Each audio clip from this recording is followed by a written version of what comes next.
2010년도 때부터 차트 카운팅을 해놓은 거예요. 38하면 여기까지 한 방에 올랐으면 좋겠다. 그렇지, 올라가라. 잘 가라. 그렇지.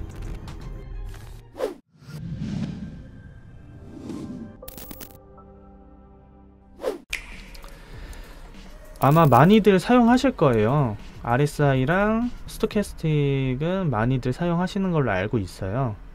다만 요거 사용 방법과 요거 사용 방법이 그렇게 다르진 않아요. 사실 다르진 않는데 이제 기능들이 조금 다른다는 정도. 그리고 이동하는 방법이라든지 얘네가 파형이다 보니까 움직이는 방식이 있어요. 예를 들어 RSI 같은 경우에는 감에도 감해수를 이제 측정하는 보조 지표예요.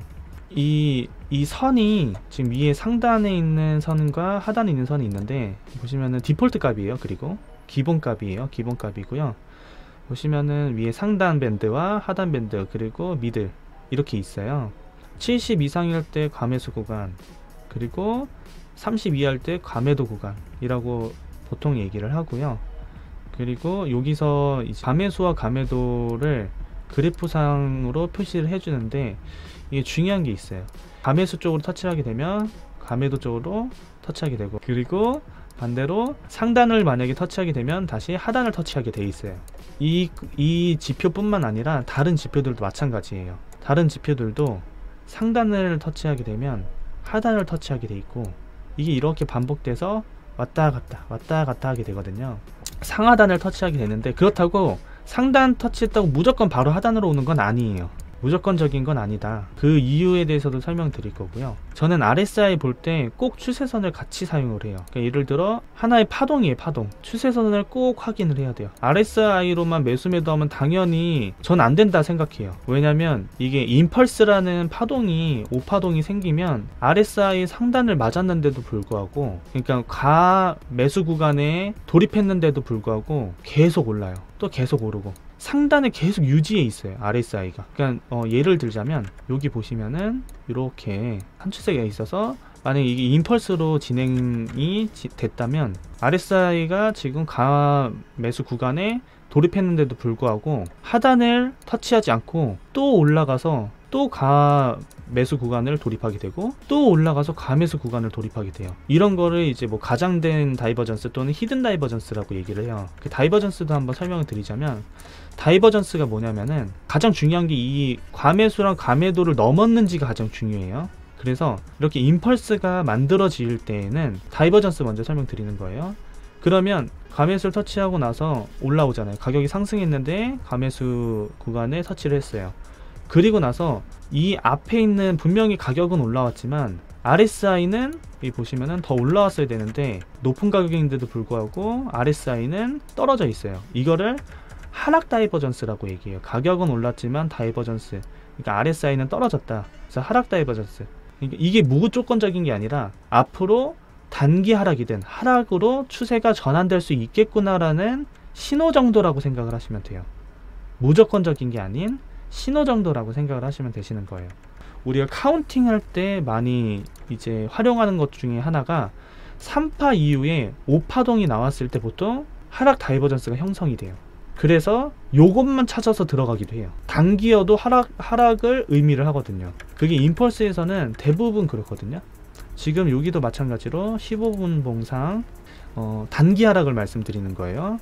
분명히 여기 RSI 과매수 구간으로 올라왔어요. 가격이 상승했죠. 근데 올라오지 못했어요. 그러면은 하락 다이버전스가 형성돼서 단기 하락이 나오는, 그래서 우리가 임펄스 카운팅을 할 때 많이 사용하는 방법 중에 하나예요. 다만 여기서 중요한 게 아까 전에 말씀드렸듯이 무조건적인 게 아니에요. 당연히 파동 카운팅을 완벽하게 했어야 되는 부분도 있고, 그리고 아니면은 엔딩 다이아고널 같은 경우가 나올 경우에는 그런 걸 무시하고 올라가기도 해요. 우리는 지표는 보조 지표예요. 보조로 가져가는 거지 이 지표로 무조건적이게 매수를 하진 않아요. 우리는 확률을 높이기 위해서 보조 지표를 사용해서 내가 카운팅을 했는데 이게 과연 오파가 맞나? 여기 오파가 맞나? 라고 판단하기에 어떻게 보면 좋은 지표다 라고 생각을 하시면은 좀 더 이해하기 편하실 거예요. 그리고 거기에다가 같이 쓰는, 이제 저는 추세선을 같이 쓴다고 말씀드렸잖아요. 예를 들어 파형이 형성되고 있을 때 추세선을 항상 그어요. 여기서 이런 식으로 그으면 보시면은 추세가 하방 추세에서 상방 추세로 바뀌었어요. RSI 자체도. 아, 단기적으로 또 오를 수도 있겠구나 라고 인지를 해야 되는 거예요. 그럼 여기서 숏을 탈 수는 없겠죠. 아니면 단기로만 먹던가. 그러니까 이런 거를 꼭 확인을 하셔야 돼요. 이런 RSI 과매도 구간을 좀 더 활용하기 위해서는 꼭 추세선을 활용하시는 게 가장 좋으세요. 보통 캔들에 대한 추세선을 긋는 거랑 똑같아요. ABC가 나오든 임펄스가 나오든 우리 이렇게 추세를 긋잖아요. 그거와 똑같다고 보시면 돼요. RSI도 예를 들어 이런데 추세선을 긋잖아요. 요거만 나왔을 때 이렇게 추세선을 긋게 되잖아요. 얘도 마찬가지로 항상 이렇게 추세선을 그어주는 거예요. 똑같이. 그것뿐만 아니라 다이버전스가 가장 많이 만들어지는 게 3파와 5파의 다이버전스가 가장 많이 나와요. 이게 거래량에서도 나오긴 하는데 RSI에서도 좀 더 직관적으로도 볼 수 있고요. 3파가 분명히 과매도 구간에 이렇게 올라왔는데 5파는 올라오지 못하고 떨어져요. 그리고 신뢰도가 있어요. 신뢰도라는 게 뭐냐면은 이 트렌드 라인, 상단 트렌드 라인과 하단 트렌드 라인에 꼭 올라와야지 신뢰도가 높아져요. 이 안에 미들라인 있죠. 이 미들라인에서 움직이는 과매수 구간보다 이 트렌드를 꼭 넘겨줘야지 더 신뢰도가 높아져요. 당연히 15분봉보다 1시간 봉이 더 신뢰도가 높고요. 그리고 1시간보다 4시간 봉이 더 신뢰도 높고 1봉이 높고 이렇게 순서대로 더 높은 순서대로의 지표의 신뢰도가 높아져요. 그래서 그런 게 중요하다라고 보시면 되세요. 그 스토캐스틱도 마찬가지예요. 스토캐스틱은 이제 시간적인 건데 예를 들어 상하단이 있어서 이것도 값도 먼저 보여드릴게요. 지표는 이거 디폴트 값이에요. 80과 20으로 되어 있는데 제일 기본적인 값이에요. 기본적으로 설정이 되어 있는데 기본적인 설정이에요. 스토캐스틱도 마찬가지로 하단을 이렇게 찍었을 경우에는 언젠간 다시 상방 도달하게 된다. 근데 이게 무조건적인 건 아니다. 왜냐면 카운팅을 하면서 봐야 되기 때문에. 다만 이것도 시간 순서가 있어요. 다 5분봉부터 점점점 높아질수록 신뢰도가 높아요. 그래서 예를 들어 이거는 근데 스토캐스틱은 15분만 본다고 되는 게 아니라 장기 추세까지 다 보셔야 돼요. 1시간 봉상은 지금 하단을 찍었어요. 하단을 찍고 살짝 말아 올렸죠. 이렇게 하단을 찍은 상태고, 근데 다만 4시간 봉상은 아직 미들라인에 있다.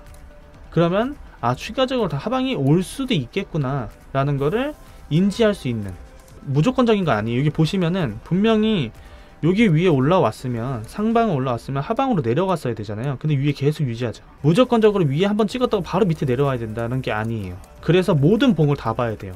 현재는 4시간 봉은 미들라인에 있지만 작게는 1시간은 지금 하단을 찍었다. 그러면은 단기적으로는 상승할 수도 있겠다 라는 거를 인지할 수도 있고요. 15분 봉상은 더 많이 완전히 꺾였죠. 그러면은 단기적으로 상방이 있을 수도 있겠다 정도로 알 수 있는, 내가 카운팅했을 때 아직 남아있어요. 예를 들어 아직 3파고 또는 그냥 1, 2파밖에 안 했는데 요게 지금 바닥에 있다 라고 하면 앞으로 더 많은 상승이 있겠구나 라고 인지를 할 수 있는, 그렇게 활용하시는 거예요. 우리는 카운팅을 하는 사람이 있기 때문에 카운팅에 접목시키려고 노력을 하시는 거예요. 이걸로만 따져서 보는 게 아니라 카운팅상 내가 더 남아 있는지 없는지 1, 2가 보인다면 앞으로 알 수 있잖아요. 그래서 스토캐스틱 확인하고 그럼 내 파동이 맞구나, 어느 정도 1, 2가 있겠구나, 확률이 있겠구나. 그래서 거기서 더 나아가서 뭐 이제 오썸이라든지 뭐 CCI, 머니플로우, 뭐 이런 뭐 맥디 이런 다양한 지표들이 있어요. 그런 것들도 많이 사용하는데 우리는 파동 카운팅에서 가장 많이 쓰는 것 중에 하나가 오썸, RSI 요런 거를 많이 써요. 그리고 추세를 보기 위해서는 스톡을 많이 쓰고요. 근데 확률을 높이기 위해서 이 세 가지를 가장 많이 써요. 오썸 오실레이터라는 지표가 있어요. 이 지표를 활용하는 데 있어서 가장 중요한 게 내가 현재 어디 파동 카운팅을 하고 있지? 라는 걸 알려줘요. 오실레이터가 이제 현재 이 레벨에 대해서 좀 더 편히 볼 수 있게끔 해주는 건데, 그냥 쉽게 생각해서 예를 들어 여기를 볼게요. 1파, 2파는 여기 1파와 2파예요. 그러니까 1, 2, 1, 2죠. 여기는 볼륨이 거의 없이 잔잔하게 움직여요. 특히 이 파동은 보통 이렇게 평평해져요. 제로가 돼요. 제로. 상승일 때, 그리고 하락일 때는 또 반대예요. 밑으로 나와요. 상승일 때 위로 나오고 하락일 때 밑으로 나와요. 그거를 먼저 인지하시고, 제로고 3파 볼륨이 가장 커요. 그래서 이게 이렇게 3파가 뛰었다 라고 하면, 아, 지금 현재 3파가 진행 중이구나 라고 알 수 있고, 그리고 4파동은 무조건 제로가 돼요. 4파동은 제로가 돼요. 이게 지금 카운팅이 어떻게 되냐면요, 간략하게 카운팅을 하고 설명을 드릴게요. 네, 이렇게 지금 파동 카운팅을 하게 된다면 이런 식으로, 그래서 여기 보면은 요 4파동 할 때 제로 돼 있죠. 4파동 할 때 제로가 돼야 되고, 3파동이 가장 커야 되고, 그리고 5파동은 3파동이 3의 5파잖아요. 5파동은 이 5썸의 중간 라인까지 와야지 5파라고 쳐요. 그리고 메이저 5파가 나오는 경우에는 요 중간을 항상 넘어요. 한 못해도 지금 이렇게처럼 중간을 항상 넘어요. 그래야지, 아, 이게 정확히 5파구나 라고 인지를 할 수가 있어요. 그리고 4파동은 항상 이렇게 제로가 돼야 되고요. 여기 보면은 4파동 제로, 4파동 제로, 그쵸? 4파동 제로, 4파동 제로, 여기에 4파동 제로, 제로, 4파동 제로. 그러니까 이렇게 오썸이랑 RSI랑 이런 카운팅을 접목시켜서 더 플러스해서 확률을 높이는 거예요. 그래서 이런 것만 잘 볼 줄 아신다면 카운팅 하는데 좀 더 많이 도움이 되세요. 어디가 내가 지금 1파야 2파야 또는 3파인지 4파인지, 메이저 3파가 나왔는지 아니 앞으로 5파가 남았는지 이런 걸 알 수가 있어요. 그래서 오썸은 그렇게 활용할 수 있다. 네, 오늘 시청해 주셔서 너무 감사드리고요. 좋아요와 구독 부탁드립니다. 다음 시간에 뵙도록 할게요.